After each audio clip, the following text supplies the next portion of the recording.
ఇప్పుడు నేను ఢిల్లీలో ఉన్నా. ఇప్పుడే హైకోర్టులో నిన్న మన చీఫ్ జస్టిస్ గారి బెంచ్లో బిల్లు ఓడిపోయిన తర్వాత దాన్ని డిస్మిస్ చేశాక మీరు గతంలో ఒక రిట్ వేసి ఉన్నారు, కావాలంటే ఆ రిట్లో మూవ్ చేసుకోండి, ఇన్ని పిటిషన్లు వేయటం కుదరదు అని చెప్పిన పిదుప ఈరోజు మళ్ళీ లంచ్ మోషన్ మూవ్ చేశారు. సింగిల్ బెంచ్లో తిరిగి మళ్ళీ అది ఈరోజు లంచ్ మోషన్గా వచ్చింది. మన సీనియర్ న్యాయవాది రవిప్రసాద్ గారు ఆయన ఈరోజు ఎంత పనుల ఒత్తిడిలో ఉన్నప్పటికీ ఆయన శ్రమ అనుకోకుండా వచ్చి లంచ్ మోషన్లో తన అద్భుతమైన వాదనలు వినిపించారు. యథాప్రకారం జడా శ్రావణ్ గారు పచ్చి అబద్ధాలు, అనుమతులన్నీ ఉన్నాయని తెలిసినప్పటికీ కూడా తప్పుదోవ పట్టించాలని చెప్పి న్యాయస్థానాన్ని మరి వారు శతవిధాల ప్రయత్నం చేశారు. అనుమతులు లేవు అన్నారు, లేకుండా కట్టేస్తున్నారు అన్నారు, ఆపాలి అన్నారు.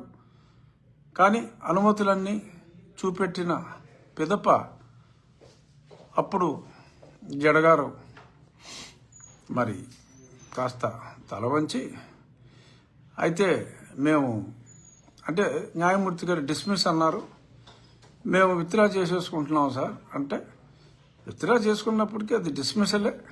సో డిస్మిస్డ్ యాజ్ విత్డ్రాన్ అనే పదం బహుశా ఫైనల్ ఆర్డర్లో రావచ్చు.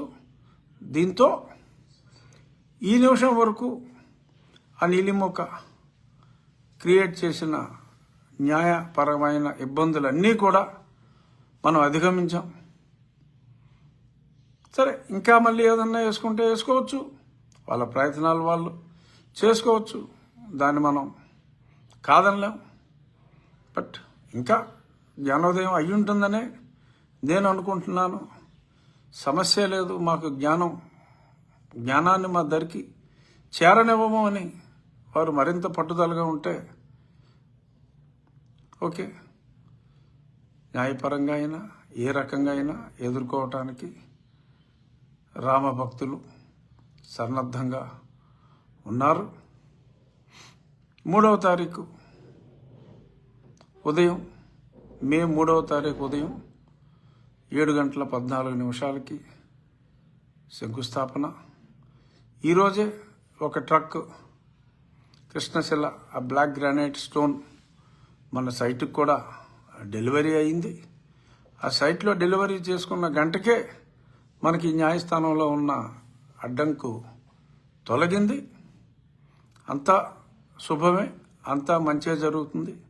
అనుకున్న సమయానికన్నా ముందుగానే మన రామాలయాన్ని పూర్తి చేసుకునే దిశగా మనం కలిసి ముందుకు వెళ్దాం.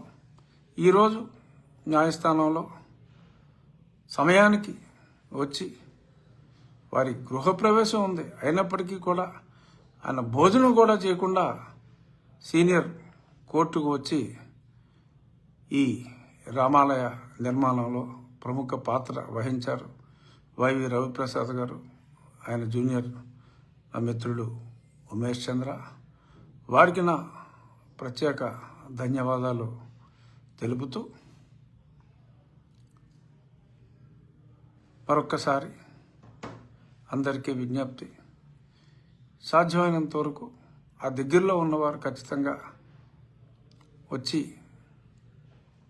ఆ శంకుస్థాపన ఉత్సవంలో పాల్గొనేందుకు ప్రయత్నించండి.